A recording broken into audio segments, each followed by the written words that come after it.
Former New York City Mayor Rudy Giuliani. You know, there's a lot of rumors about you these days. Attorney General, a lot of rumors, AG. Rumors and rumors. The agenda you outlined, he is absolutely going to do. He's committed to. Absolutely. Yeah. I mean, I spent wouldn't it be refreshing? 130 days on the road with him. We talked.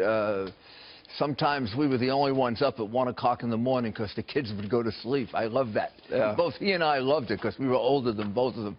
And they were all asleep. Up there the thing about Donald Trump that the American people will get to know, and I think he's going to become more and more popular, is he is exactly what he says he is. Mm-hmm. Sometimes that got him in trouble, as we know.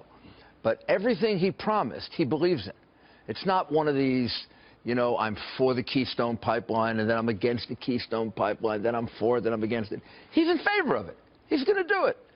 He is dead set on renegotiating those trade agreements. You didn't mention the Iran agreement. Oh. He considers the Iran agreement the dumbest, stupidest, Did you see what the Iranian said?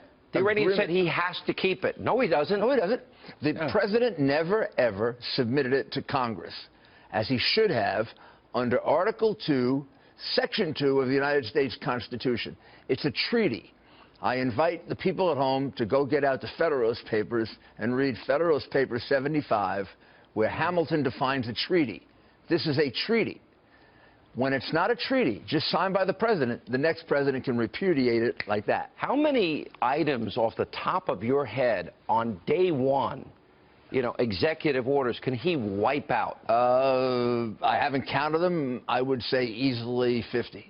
Right away? Right away. Including executive amnesty? Executive amnesty, all kinds of powers that were given to EPA, the Congress didn't give to the EPA, which is how he revives the energy industry. Right. The energy industry is being crushed by the EPA. Mm-hmm. And they're being crushed by things that Congress wouldn't pass, that Obama signed into so-called law by executive order. Now, most of that will get struck down by the courts, but 2 or 3 years from now, a President Trump can just sign a paper and get rid of it. Let's go back to September 8th, 1974. Then President Gerald Ford.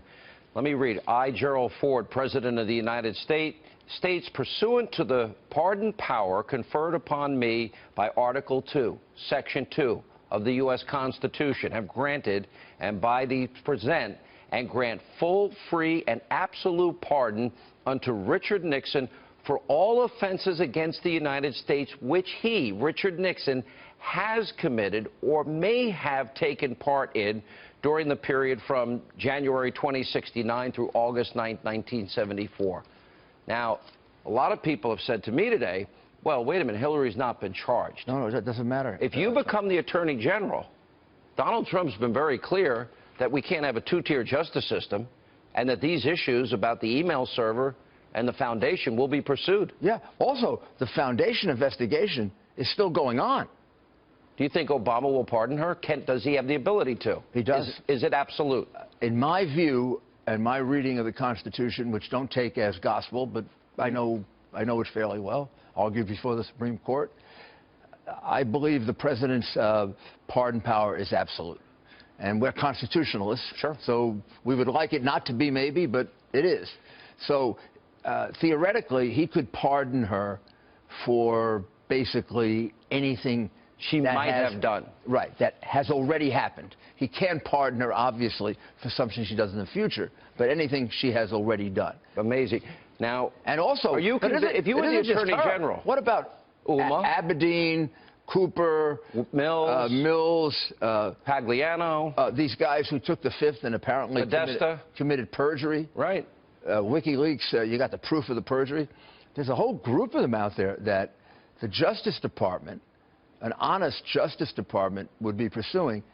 And I can tell you, the FBI is pursuing. There will be some Republicans that say, you got to focus on the agenda. This will be a distraction. Let Clinton go. There's an argument to be made for that, but there's also an argument to be made for equal justice under the law, which is, how do you not prosecute some of these and then go ahead and prosecute Martha Stewart for one count of lying to the FBI? Or this guy that's in jail now. Or how do you prosecute the guy in jail for taking pictures of the submarine? Yeah. 6 pictures. 6 pictures. I thought he sent it to his mom, right? No, he just had him in his phone. Yeah. He took him for himself in a submarine, and phones were allowed to be in the submarine. Yeah. And he's spending a year in jail right now. So how do you prosecute him, and then you don't prosecute this case, assuming it turns out to be as substantial as some of the FBI agents believe it is? I mean, remember, the investigation, and Comey was very careful. He came to the conclusion on the emails that she shouldn't be prosecuted. First of all, that's not his decision to make. It's the Justice Department's decision to make. So it was not really a definitive decision.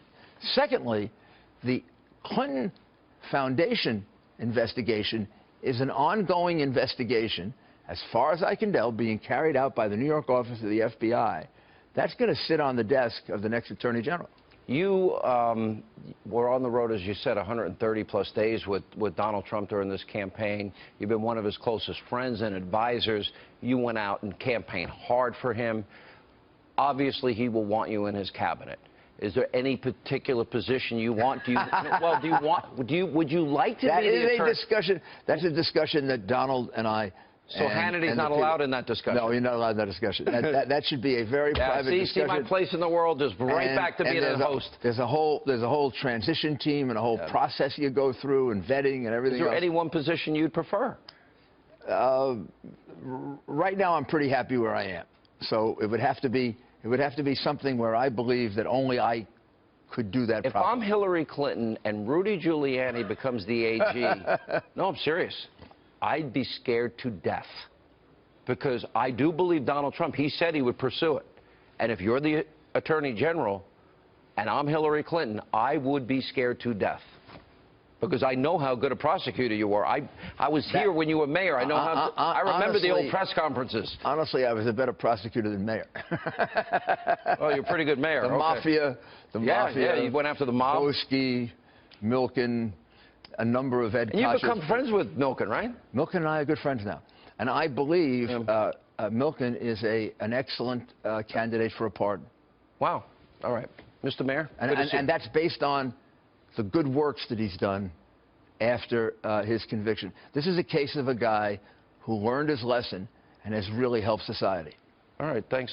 He was the junk bond guy. Yeah, you're right. He does a lot of charity. And I know a few others like that. It's not you and I are Catholics, right? And we know that people can redeem themselves. Absolutely. Some people can't. Right. Some people can't, and you got to know how to distinguish between them. All right, Mr. Mayor. Good to see you. Thank you.